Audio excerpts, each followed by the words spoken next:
Today I'm here with Randy Gadudes. I'm going to be interviewing him about his photography, his art, his lifestyle, and his viewpoint. Say hi to my guests. How you doing, folks? Okay, let's get ready. We're going to be walking through Central Park.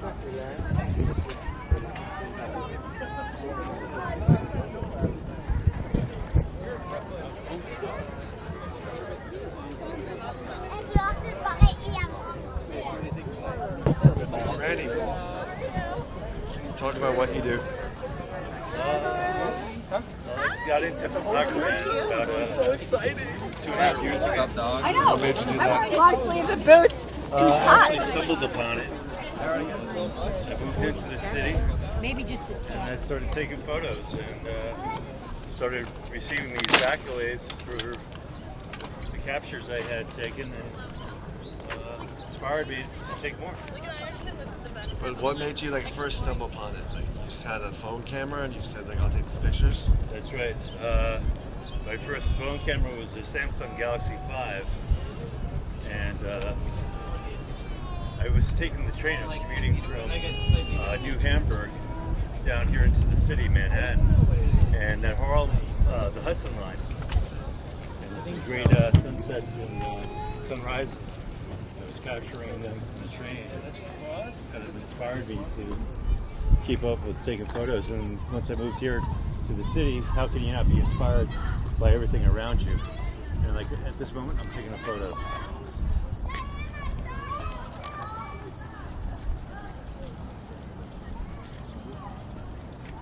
How can you not be inspired living here in the city, right, Bob? Sure. It's incredible. So, I've looked at your pictures and you do a lot of nature. What draws you to taking the nature pictures? The beauty and the energy. It's like here in the city also. It's urban. There's an energy down here that's indescribable. She was like, Incredible. And then being out in nature, I just feel like I'm out in the spiritual element. I feel like I'm at one with everything. It seems like you've been drawn to the spiritual. Could you talk a little bit about that? I think that I've been searching since I was a young lad. I always had a God-shaped hole that I've been trying to fill with many other things. And finally found the source of inspiration, spirituality, being one with nature and living a good life, and it draws me to it. Can you hold that for a second while I tell my story? Yep, absolutely. This is actually a great photo right here.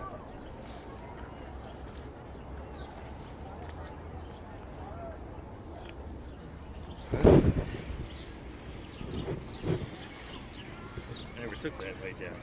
It's actually a cool way.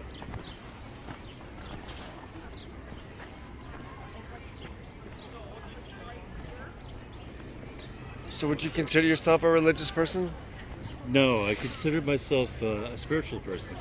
How would you make the difference?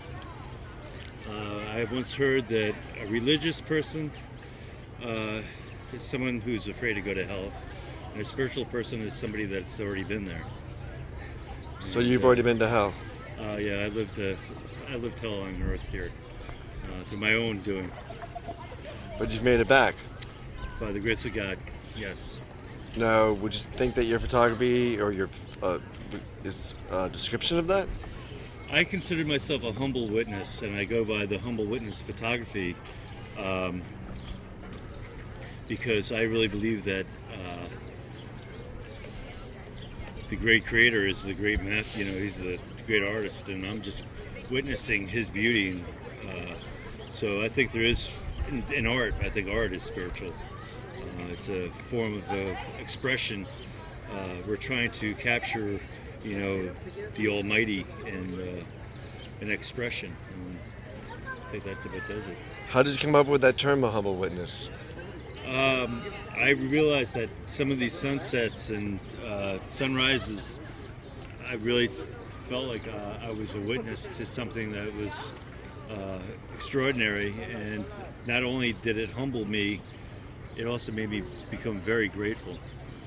And it opened my eyes. So I used to spend my life looking down at the tips of my shoes and you know, once I started seeing the beauty around me, it's everywhere. In people, places, things, I see it. Now, how can people reach your photography? You have a website up. Why don't you shout out that address out? Yes, you can follow me and purchase my work at a humbled witness photography. It's a website that Bob here has helped me set up. I also can be found on Facebook on a Humble Witness Photos with a Z at the end, and also on Instagram. And you post that regularly? Fairly regularly on my Facebook site. Instagram once in a while, yes. And now you have an art show coming up. Why don't you talk about that? Yes, I have an art show in Riverdale at Yo Burger. It's at, I'm not really sure of the address, but it's on Riverdale Avenue. It's going to be on April 30th, which is on a Sunday. And it's going to be between noon and 6 o'clock. And we'll at some point we can probably update the address there. So I will be selling metal and canvas prints. And there will be made, there's only going to be a limited number of prints made. So they will not be mass produced. And I'm trying to keep the integrity of my work at a higher standard. To talk about, like, a friend of ours, David Russo, said he called it your photography, painted photography. Yes, he's like my mentor, Mr. Russo. Great man, great artist, brilliant. He said that my photography was different than most because I do filter my work, and it's kind of like I paint it. I paint my captures, my images, and kind of put my own unique feel and twist to it. And what's that type of feel? Like, what are you striving to put to those pictures? I'll be honest with you, it's at that moment, it may, the day that I take the photo, it may be a week later that I go back to it, and it's like divinely inspired, the only way I can describe it, because it's at that moment. I also have been back to some photos, and I see something different, and I'll re-edit them, and so it's really just the mood that I'm in. And if you don't mind, can we walk down here real quick? Yeah. But yeah, so I'd have to say they're kind of divinely inspired, most of them.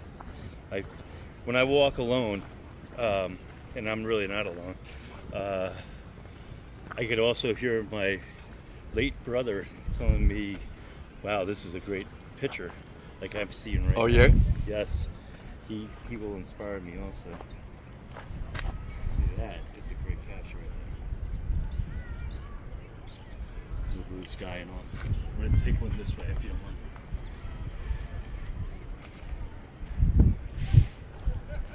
In Central Park, there's nothing more beautiful than Central Park. Any time of year. I draw a lot of inspiration from here. I also think of my favorite artist and musician, John Lennon. Every time I'm here, it's like I feel that his spirit is still here. It's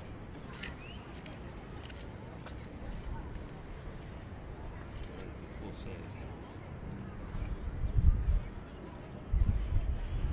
Now, are you influenced a lot by music in your photography? Absolutely. Because you're also a musician, aren't you? Yes. I also incorporate lyrics to a lot of my photography, as you can tell. I think music is another, it's all art is, a form of communication, and, it's all vehicles, getting our message out. And it's, it's an universal language too, art, and it comes in many forms. And so I like mixing them both, absolutely. I'll put my song lyrics to songs as well as others, and some quotes. There's some wonderful quotes out there that I will use also. So do you feel like your pictures convey a message? I would hope they would. I think a lot of times that we get caught up in all these worldly problems, and we miss out on the beauty, and we're so busy thinking of how we're going to pay for this bill or that bill, or our own. We get caught up in our own lives and our own drama that we miss out. As my good friend David Russo would say, beauty, life happens once you step outside, and I believe that. I try to live by that now. Nothing happens if I'm locked inside, so you have to be outside to live life, and that's where it is. So do you feel like your photography, i.e. your art's taking people out of like being caught up mundane concerns and putting them more in touch with the spiritual? Absolutely, and if that's something that I could, I could do with my photography is getting people to open their eyes and to look around and to start seeing the beauty and then the mundane and the ordinary, and what happens is the ordinary becomes extraordinary, and there's such an appreciation. Like every day is a new day, and every day I could come here, and I've been coming here every Sunday for quite a long time now, and every You're Sunday in Central Park. Yes, in Central Park, and each time I come back here on my Sunday morning walks, I see something new. I see something different every single time, and I feel a different feeling. So you can come out every day and see something, witness something, and I believe that we all will become humbled and grateful witnesses once we really do start seeing the beauty in life, and then things around us. I mean, I've been taking photos of urban landscapes, kind of destitute areas, and there's still beauty in it.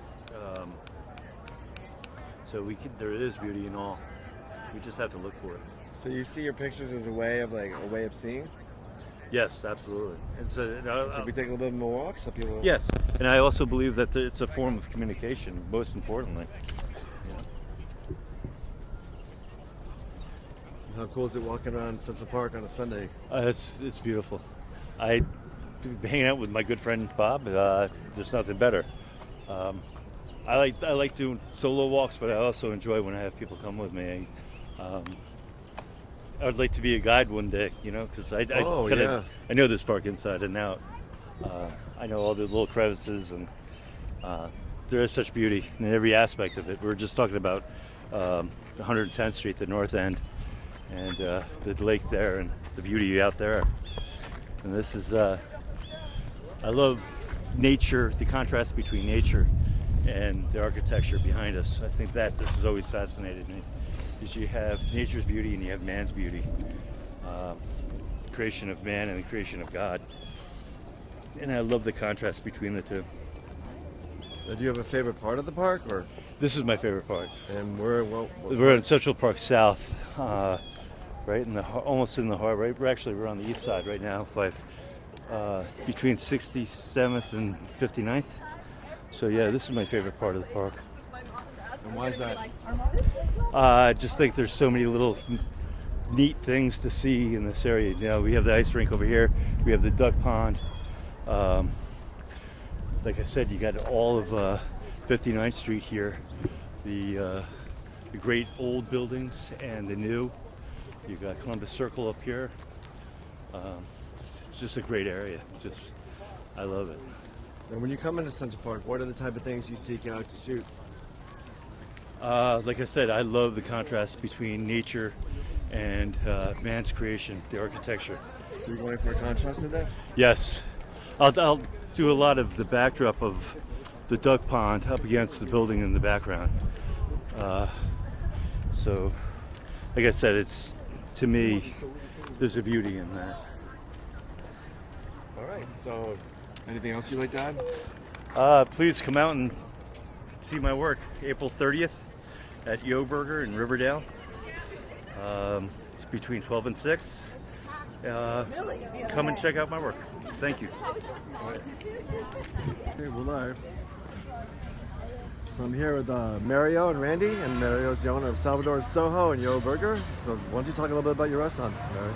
Well, we're located on Riverdale, Bronx, New York, actually at 238 Riverdale Avenue. It's an Italian restaurant. So pretty much a family-style restaurant. Pizzas, pastas, calzones, we got it all. And it's... How long have you been in business for? I've been here 14 years. in this location. I know I've eaten the food. It's really delicious. What kind of food do you offer? All Italian, from pasta, chicken, pizza. So now you're going to be having art openings here? Yes, actually, Randy is one of the artists. And what made you get into that? Well, his artwork is actually pretty good. Thank you. And you're going to be having it on sale, and that's going to be April 30th, Randy? April 30th. Come in and join us. And what time? Yes. What time is that art opening going to be? Noon to 6 o'clock on Okay. Sunday. So you want to give your address again? Yes, 3726 Riverdale Avenue, Bronx, New York. Okay. Come and see us. Thank All right. you. Come down. I vouch for that. The food is awesome. Yes, I agree. Thank you. When'd you get new? So again, when's that show going to be, Randy? It's April 30th, between noon and 6 o'clock on Sunday at Yo Burger here. So come and please join us. And what's that address again? It's 3726 Riverdale Avenue. Which is Bronx, easy New York. accessible by the one train. That's right. That's one train or by car.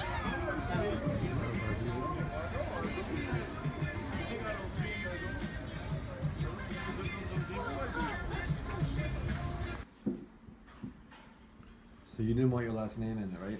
No, you can put my last name in. It's fine. Okay, we're resuming here the interview with Randy Knudts. Kind of a photography show coming up. So Randy, once again, just tell them about where that show is going to be, because we can't get it enough. Yes, that show will be at Yo Burger. It's at 3726 Riverdale Avenue in Riverdale, New York, 10463. And it's easy accessible by the one train. It's also off the Henry Hudson. It's right off Riverdale Avenue. It's very easy to get off to. If you come by the Sawmill, just get up 246, come over 239, and come right down. You're gonna love it. The food's really delicious. Incredible. New York has a really good vibe, and Randy's photography is out of the world. We'll be bringing Thank some you. of those stills up again. So, Randy, you're talking about, like, after this, you were thinking about putting down the photography to get into your writing. Talk about that a little bit.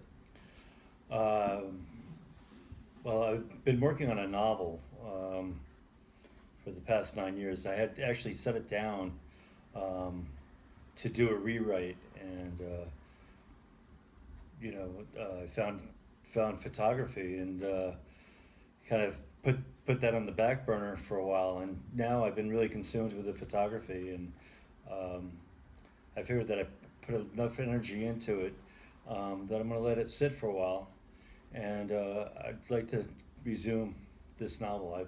It's a childhood dream. I even have a sequel in mind for it. It's called Promises and Second Chances, and the sequel will be Only Fairy Tales Have Endings. And like I said, it's a childhood dream to be a published author.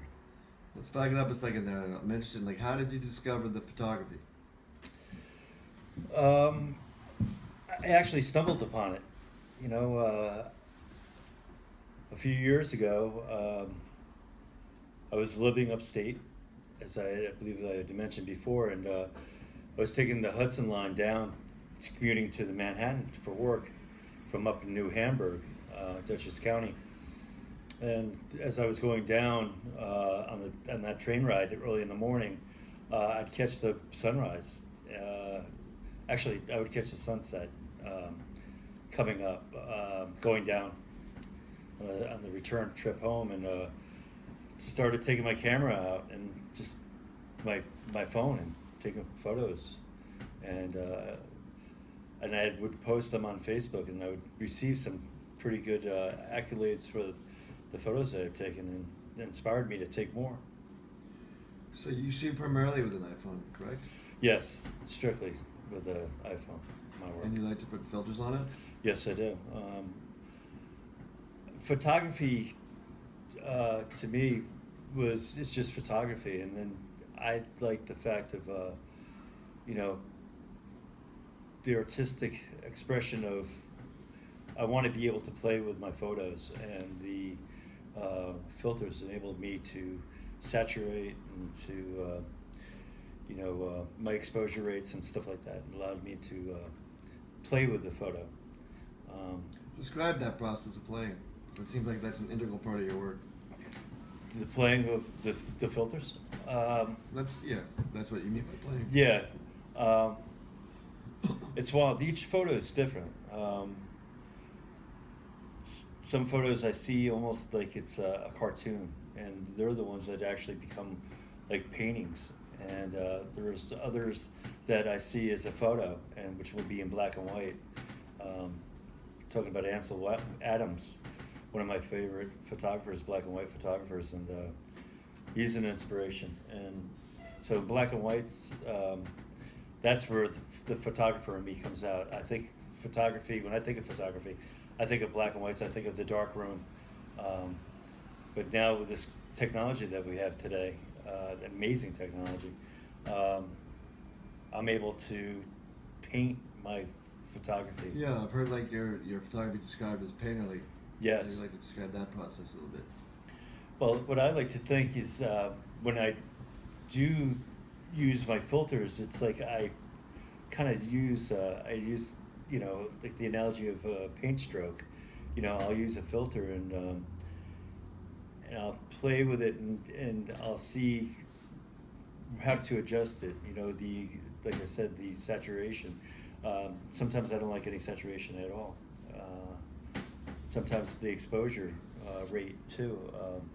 So to me, it's all like brush strokes, and So it's a very intuitive process. absolutely. I don't see with me. I think it's almost divine. There are days that I'll take a photo and I'll go back to work on it, and I'm not able to create, and so I have to let it sit, and it's like divine inspiration comes in, and I know when a photo comes out great, because I get this sensation that I feel like it had given birth. It's almost like when I write a chapter, and I know it's a good chapter, and it comes from the heart, and I know it's going to be really good, and I'm excited to get it out there. And I post it on Facebook or Instagram under a humble witness photos. We're just talking about the website, a humble witness Yes. photography. They can see that. So thank you. Yes, we're working on a website now. It's called a humbled witness photography. I'll be selling and showing my work on the site. I'm only selling metal and canvas prints. I do that because I want my work to be different. I think that the canvas metal, actually, you can see here, it's a different feel. It feels like it's a painting on canvas. It feels like it's a painting when it's on a metal print. I want to step away from the traditional printing on photo paper. That's an interesting thing. So talk a little bit more about that. Stepping away from traditional. See, if I was told how to do photography, and that's Because you're self-taught, right? yes, self-taught. If I was told to do photography, I don't think I'd be good at it. It's like when I went to school for writing in journalism, I always took the teacher's lesson and created my own lesson out of it. And a lot of times I had some unhappy professors. Oh, yeah? Yeah, oh yeah. They weren't too happy with me, but because I would change, what they wanted. They wanted me to conform to what they wanted me to write, and I couldn't. Artistic expression, individuality, and creativity is divine to me. It's divinely inspired. I don't know where it comes from in me, so I think that's the only way that I can create, either by playing music or writing or my photography. It's Because you also do music. I want to Yes. talk a little bit about that too. yeah, I'm self-taught and playing music. My mother was a piano player, and I always had music in our home growing up. I'm one of 7, and growing up in a family, in a home with the piano playing and family singing, and I fell in love with music from the very early on, and 20 years old, I picked up a guitar and been playing ever since. So you combine that with writing, music. Absolutely. See, that was the big thing, Bob. Thanks for bringing that up. Like I said, my first passion, my greatest passion is to write, and one of my favorites, as you know, is Jim Morrison. And growing up with Jim, wanting to be a poet, I loved him and was totally inspired by Jim Morrison and Like American Prayer. American That was Prayer. big when we were in Great. school together, right? great. Yes, absolutely. So So I wanted to be the next Divine Jim the Morrison. Night or something. Like what was that line he had? which would I forget. Like Divine the Night or Call the Night. Beware my children or something. the Wilderness Children. Yeah. Great stuff. All Hell, the American Night. Yeah. That's But see, Jim inspired me with the writing, and I thought music would be a great vehicle. It's another vehicle of getting my lyrics out. So a lot of my early journal, I would do journal writing, and a lot of these little journal writings, I would have these little quips in it, little one-liners, and I found music that I was able to express that one-liner, and it would expand into something, and it became a song eventually. And what I love about the music and lyrics, they're timeless. They seem like they live on forever. I'll go back to a writing that I wrote 30 years ago, and it seems like I just wrote it yesterday. And that's something that I hope I can create with my photography in some way. I'm thinking that if I do take have a pause in my photography, and that maybe when I do come back to it, I will be at a different level in my mind, in my spirit, and in my creativity. Maybe I'll be in a different area. Maybe I'll stick to black and white. Maybe I will buy a traditional camera and go the traditional route. But I think I explored it to where I wanted to explore. I'm very happy with my artwork. great. So thanks for coming on the video poem. Thank you, Great Bob, for success with having your me. photography show, and we look forward to seeing you more in the future. Thank you, Bob. I appreciate it. Thank you for everything. Right Thank on. you. Peace out. Peace out.